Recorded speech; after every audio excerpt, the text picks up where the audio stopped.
Hello વિદ્યાર્થી મિત્રો, આજે આપણે જીઓસી ના લેક્ચર નંબર 10 ની વાત કરવા જઈ રહ્યા છીએ। આના પહેલા 9 આપણે લેક્ચર અપલોડ કરી ચૂક્યા છીએ, જેમાં કાર્બોકેટાઇન, કાર્બોએનાઇન, કાર્બીન, ફ્રી રેડિકલ, તેની સ્થિરતાનો ક્રમ, જુદા જુદા જે છે સંયોજનો એના વચ્ચેની કમ્પેરિઝન, એના માટેની વાત આપણે કરી ચૂક્યા। એના પહેલા આપણે જુદી જુદી અસરની વાત કરી, રેઝોનન્સ અસર છે, મેસોમેરિક ઇફેક્ટ છે, ઇન્ડક્ટિવ ઇફેક્ટ છે। આ દરેક અસરની વાત એ આગળના જીઓસી ના લેક્ચરમાં આપણે કરી ચૂક્યા છીએ। જો તમે વિડિયો લેક્ચર ન નિહાળ્યા હોય તો તેમાં તમે જઈ અને ભણી શકો છો। આજનો લેક્ચર ખૂબ જ મહત્વનો અને ઉપયોગી લેક્ચર આપણા માટે છે। આ લેક્ચરને સમજવા માટે અંત સુધી વિડિયોને નિહાળતા રહો। ટોપિક છે આજનો રીઅરેન્જમેન્ટ ઓફ કાર્બોકેટાઇન। રિએક્ટિવ ઇન્ટરમીડિયેટ તરીકે જનરેટ થતો કાર્બોકેટાઇન છે તેનું રીઅરેન્જમેન્ટ કઈ રીતે કરી શકાય। એક્ઝામમાં આપણને પૂછવામાં આવે કે નીચેના પૈકી સ્થાયી કાર્બોકેટાઇન કયો છે, નીચેના પૈકી સ્થાયી નિપજ કઈ મળશે, તેના માટે ખૂબ જ ઉપયોગી આજનો લેક્ચર છે। આના થ્રુ આપણે 100% પ્યોર અથવા વેલ સ્ટેબલ કે મેઇન પ્રોડક્ટ ને જજ કરી શકીએ છીએ। શિફ્ટ સ્થાનાંતરણના પ્રકાર, હાઇડ્રોજન નું શિફ્ટ હોય તો હાઇડ્રેટ શિફ્ટ કહેવાય, મિથાઇલ નું શિફ્ટિંગ હોય તો મિથાઇલ શિફ્ટ કહેવાય, એન્ડ ફિનાઇલ નું શિફ્ટિંગ હોય તેને ફિનાઇલ શિફ્ટ તરીકે ઓળખવામાં આવે છે। Hydrate shift, methyl shift and phenyl shift આનું સ્થાનાંતરણ એક ઓછા સ્થાયી કાર્બોકેટાઇન તરફથી વધુ સ્થાયી કાર્બોકેટાઇન તરફ થતું જોવા મળશે।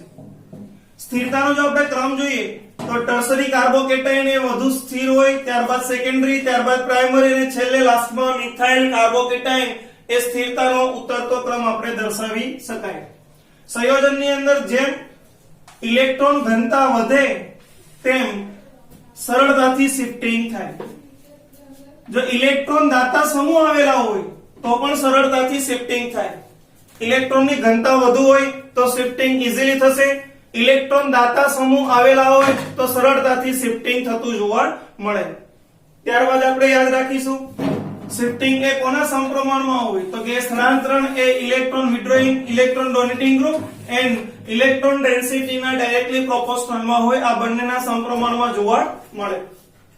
સક્રિયતાનો ક્રમ, સૌથી વધારે સરળતાથી શિફ્ટ એ હાઇડ્રોજન પરમાણુ થાય, હાઇડ્રેટ શિફ્ટ, ત્યારબાદ phenyl, tertiary, secondary, primary, alkyl and methyl carbocation. એટલે કે એક જ સંયોજનની અંદર જો આપણી પાસે 3 પરમાણુ હોય, હાઇડ્રોજન પણ હોય, મિથાઇલ પણ હોય અને ફિનાઇલ પણ હોય, તો સૌથી વધારે ઈઝીલી શિફ્ટિંગ એ હાઇડ્રેટ નું થશે, હાઇડ્રેટ શિફ્ટિંગ। ત્યારબાદ આપણે જો ટર્શરી અને ફિનાઇલ તો ફિનાઇલ નું શિફ્ટિંગ, સેકન્ડરી હોય તો ટર્શરી હોય તો ટર્શરી, આ સક્રિયતા ક્રમમાં શિફ્ટિંગ થતું જોવા મળે। જોઈએ કેટલાક એક્ઝામ્પલ। એક્ઝામ્પલ નંબર 1, આપણને પ્રોપાઇલ કેટાયન આપેલો છે। પ્રોપાઇલ કેટાયન આપણે જાણીએ મુજબ પ્રાથમિક કેટાયન છે। આ કાર્બનને આપણે નંબર 1 કહીએ, આ કાર્બનને નંબર 2 કહીએ। અહીંથી આપણે હાઇડ્રોજન નું શિફ્ટિંગ કરવાનું છે। સેકન્ડ નંબરના કાર્બન પરથી હાઇડ્રોજન નું શિફ્ટિંગ ફર્સ્ટ નંબરના કાર્બન તરફ થાય માટે સૂત્ર બને CH3CH3।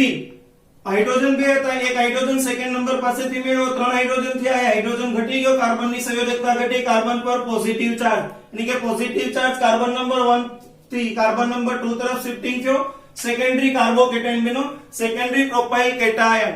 સેકન્ડરી પ્રોપાઇલ કેટાયન એ પ્રાથમિક કરતા મોસ્ટ સ્ટેબલ છે, માટે આ સેકન્ડરી પ્રોડક્ટ એ મુખ્ય પ્રોડક્ટ આપણને પ્રાપ્ત થાય છેલ્લા તબક્કામાં નિપજ સ્વરૂપે। સેકન્ડ એક્ઝામ્પલ લઈએ, આપણી પાસે આઇસો બ્યુટાઇલ કેટાયન છે। આઇસો બ્યુટાઇલ કેટાયનમાં આપણે જોઈ શકીએ કે બે વસ્તુનું શિફ્ટિંગ કરાવી શકાય। જો મિથાઇલ નું શિફ્ટિંગ કરાવો અથવા તો હાઇડ્રોજન નું શિફ્ટિંગ કરાવો, હાઇડ્રોજન અને મિથાઇલ બંને પરમાણુનું સ્થાનફેર આપણે કરાવી શકીએ છીએ। કયો પરમાણુ સરળતાથી સ્થાનફેર પામશે જોઈએ સક્રિયતા, હાઇડ્રોજન અને મિથાઇલ હોય તો હાઇડ્રોજન એ સરળતાથી શિફ્ટ પામે, તો મિથાઇલ નું પણ આપણે શિફ્ટિંગ કરાવી શકીએ। તો મિથાઇલ એ શિફ્ટિંગ થવાથી સૂત્ર બનશે CH3CH CH2 CH3 અને અહીંયા આવશે પોઝિટિવ ચાર્જ यानी કે secondary carbocation primary carbocation convert to secondary carbocation more stable product phenyl cation છે પ્રાઇમરી ફિનાઇલ કેટાઇન માં આપણે ફિનાઇલ નું શિફ્ટિંગ કરાવીએ તો કાર્બોકેટાઇન માં કાર્બન મધ્યસ્થ પરમાણુ એ પોઝિટિવ ચાર્જ મેળવશે લાસ્ટ પરમાણુ એ ફિનાઇલ આયન મેળવશે PHC PH then CH2 PH and here positive ion tertiary carbocation primary carbocation convert to tertiary carbocation આ રીતે સરળતાથી આપણે શિફ્ટિંગ હાઇડ્રેટ શિફ્ટ કરાવી શકીએ અને રીઅરેન્જમેન્ટ પણ કહેવાય ગ્રુપ અથવા એટમ નું રીઅરેન્જમેન્ટ હાઇડ્રોજન મિથાઇલ કે ફિનાઇલ નું રીઅરેન્જમેન્ટ થઈ ત્યારબાદ મુખ્ય નિપજ આપણે રિએક્શન મિકેનિઝમ ની અંદર લખી શકીએ છીએ ખૂબ જ મહત્વનો ટોપિક છે અંત સુધી તમે જોશો તો 100% તમને આ ટોપિક આવડી જશે એક હજી આપણે એક્ઝામ્પલ જોઈએ પ્રાથમિક કાર્બોકેટાઇન છે 1 2 હાઇડ્રેટ શિફ્ટ કરીએ હાઇડ્રોજન અહીંયા ટ્રાન્સફર થાય પોઝિટિવ આયન સેકન્ડ નંબર પર સ્થાન ફેર પામશે માટે લખી શકાય CH3 CH CH CH3 CH CH3 એના આવશે positive ion secondary carbocation primary કરતા સેકન્ડરી કાર્બોકેટાઇન મોર સ્ટેબલ છે હજી આપણે પોસિબિલિટી છે 1 2 હાઇડ્રેટ શિફ્ટ હજી પણ આપણે કરાવી શકીએ હાઇડ્રોજન પરમાણુનું સ્થાન ફેર એ કરો સેકન્ડ નંબર જે છે એના કાર્બનનો પોઝિટિવ ચાર્જ બાજુના કાર્બન પર શિફ્ટિંગ થશે અને ફાઇનલ પ્રોડક્ટ આપણને એવી મળશે CH3 CH CH3 carbon hydrogen CH2 and CH3 here positive charge આ કાર્બોકેટાઇન એ ટર્સરી કાર્બોકેટાઇન છે તો આપણે પ્રાથમિકમાંથી સેકન્ડરી કાર્બોકેટાઇન વધુ સ્થાયીમાં લઈ ગયા સેકન્ડરીમાંથી ટર્સરી વધુ સ્થાયી કાર્બોકેટાઇનમાં લઈ ગયા આ ત્રણ પૈકી વધારે મુખ્ય સ્થાયી પ્રોડક્ટ તરીકે ટર્સરી કાર્બોકેટાઇન વાળી નિપજ પ્રાપ્ત થાય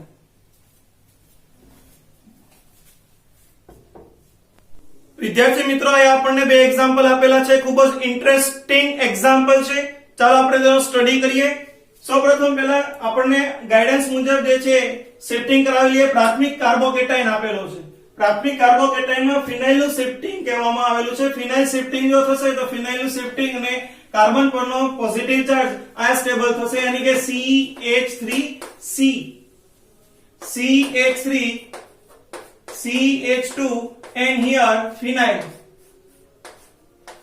shifting carbon gets positively charged primary carbocation convert to tertiary carbocation second here methyl એનું રીઅરેન્જમેન્ટ છે મિથાઇલ ના રીઅરેન્જમેન્ટ ને જો લેવામાં આવે તો કાર્બન પરનો પોઝિટિવ ચાર્જ અહીંયા આવશે મિથાઇલ નું શિફ્ટિંગ અહીંયા થાય સ્ટેબલ પ્રોડક્ટ લખીએ તો CH3C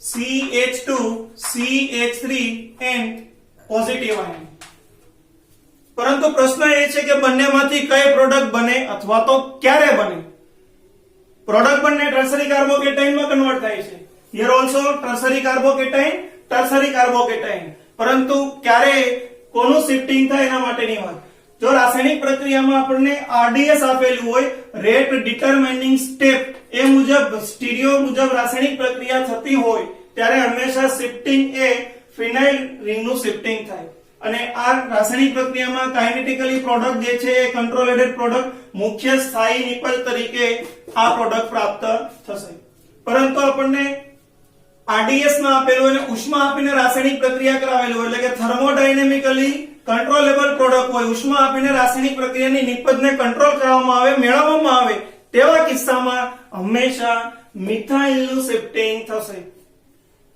એન્ડ ટર્સરી કાર્બોકેટાઇનમાં રૂપાંતર થાય એટલે આપેલી ગાઈડલાઈનમાં આપણે જોવાનું કોનું શિફ્ટિંગ કરાવવાનું છે જ્યારે સેમ કાર્બોકેટાઇન જનરેટ થતા હોય ત્યારે જો ઉષ્મા આપીને રાસાયણિક પ્રક્રિયા થાય તો મિથાઇલ નું શિફ્ટિંગ અને RDS રેટ ડિટરમિનિંગ સ્ટેપ માટે કયો કાર્બોકેટાઇન બનશે એવું કે ત્યારે આપણે ટર્સરી કાર્બોકેટાઇનમાં બંને પોસિબિલિટી હોય તો ફિનાઇલ ને શિફ્ટિંગ કરાવી શકીએ છીએ સેકન્ડ હિયર ફિનાઇલ શિફ્ટિંગ આપણને આપેલું છે, જોઈએ ફિનાઇલ શિફ્ટિંગ થઈ CH3COCH3 અને બે lone pair methoxide ion and CH2 phenyl ring carbocation આ બનશે ટર્સરી કાર્બોકેટાઇન। જો મિથાઇલ નું શિફ્ટિંગ કરવામાં આવે તો methyl shifting and positive charge વચ્ચે સ્ટેબલ થશે OCH3 methoxide ion carbon CH2 CH3 phenyl ring.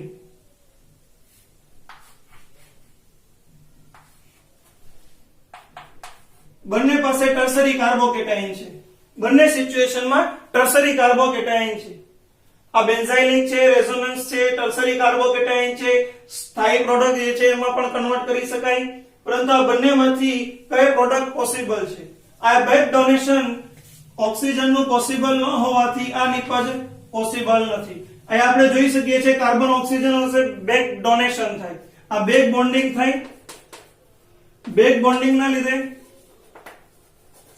Benzylic કાર્બોકેટાઇન જે છે એ બનશે અને 99% જે છે સ્ટેબલ હોય અને બેક બોન્ડિંગ ના લીધે પોતે RDS સ્ટેપ તરીકે વર્તે। RDS સ્ટેપ એ ઝડપથી રીઅરેન્જમેન્ટ થાય અને સ્થાયી પ્રોડક્ટમાં રૂપાંતર થાય, માટે સ્થાયી પ્રોડક્ટ જે છે એ આ tertiary કાર્બોકેટાઇન through shifting of phenyl ring થશે, નહીં કે મિથાઇલ રિંગ। તો આ બંને ઇન્ટરેસ્ટિંગ પોઈન્ટ હતા। જ્યારે સેમ નંબરના કાર્બોકેટાઇન હોય, બે ગ્રુપની પોસિબિલિટી હોય શિફ્ટિંગ માટે, ત્યારે આપણે કઈ રીતે શિફ્ટિંગ કરાવી શકીએ છીએ એના માટે આપણે અભ્યાસ કર્યો।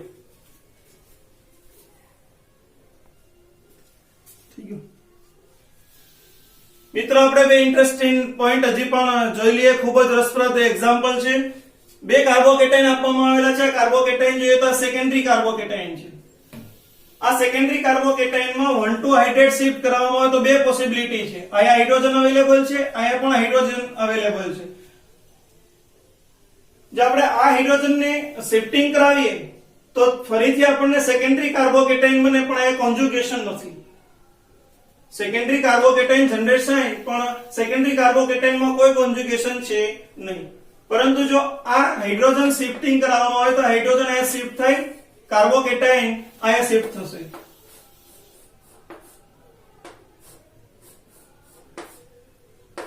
કાર્બોકેટાઇન પોઝિટિવ આયન અને હાઇડ્રોજન નું shifting than here.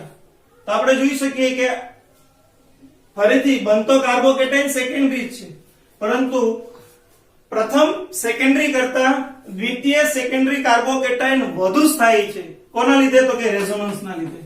Resonance effect એમાં જોવા મળે। પાઈ બોન્ડ, સિગ્મા બોન્ડ, કેટાઇન કોન્જુગેશન સિસ્ટમ છે, કોન્જુગેશન સિસ્ટમ થી આપણે મોર સ્ટેબલ કાર્બોકેટાઇન માં કન્વર્ટ કરાવી શકીએ, એના લીધે વધારે સ્થાયી કાર્બોકેટાઇન પ્રોડક્ટ આ પ્રાપ્ત થશે। બંનેમાં સેકન્ડરી છે, પરંતુ એક સેકન્ડરી કરતા બીજું secondary due to the resonance more stabilize carbocation બને। Here also hydrogen and methyl નો હાઇડ્રોજન હશે, બંને બાજુ આપણે સેકન્ડરી કાર્બોકેટાઇન છે। જો સેકન્ડરી કાર્બોકેટાઇન ને અહીંયા હું શિફ્ટ કરાવું તો secondary convert to primary carbocation માં બને, જે પોસિબલ નથી, કારણ કે કાર્બનની પ્રાથમિક કાર્બોકેટાઇન એ સેકન્ડરી કરતા લેસ સ્ટેબલ છે, એટલે એ કન્વર્ઝન ન થાય। સિચ્યુએશન નંબર 2, સેકન્ડ કન્ડિશન જોઈએ કે કઈ રીતે સેકન્ડ કન્ડિશનમાં આપણને મોર સ્ટેબલ પ્રોડક્ટ મળે। જો હાઇડ્રોજન નું શિફ્ટિંગ અહીંયા થાય તો આ કાર્બોકેટાઇન નું શિફ્ટિંગ જે છે એ હાઇડ્રોજન ના પ્લેસ ઉપર થશે, માટે સ્ટેબલ પ્રોડક્ટ આપણે આવી લખી શકીએ કાર્બોકેટાઇન પોઝિટિવ ચાર્જ એન્ડ હિયર। આ રીતની આપણે પ્રોડક્ટ લખી શકીએ। હવે અહીંયા આપણે જોઈએ તો સેકન્ડરી કાર્બોકેટાઇન તો સેમ જ, આ પણ સેકન્ડરી કાર્બોકેટાઇન છે, પરંતુ બંને સેકન્ડરી કાર્બોકેટાઇન માંથી કયો કાર્બોકેટાઇન વધારે સ્થાયી? Number 2. Why? Because it has a propyl cation. આ પોઝિટિવ આયન એ પ્રોપાઇલ રિંગ ની નજીક છે, અને પ્રોપાઇલ રિંગ માં આપણે રેઝોનન્સ ના લેક્ચર ની અંદર ઓલરેડી ભણી ગયા છે કે ડાન્સિંગ રેઝોનન્સ થાય, અને ડાન્સિંગ રેઝોનન્સ ના લીધે પ્રોપાઇલ ની રિંગ એ પોઝિટિવ ચાર્જ સમગ્ર રિંગમાં ધરાવે અને સમગ્ર રિંગમાં પોઝિટિવ ચાર્જ થી હાઈલી સ્ટેબલ કાર્બોકેટાયનમાં કન્વર્ટ થાય માટે સેકન્ડરી પ્રોડક્ટ જે છે સેકન્ડરી कार्बोकेटायन मोर स्टेबल થાય. हंसते रहो आई के सर के साथ केमिस्ट्री सीखते रहो. Wish you all the best.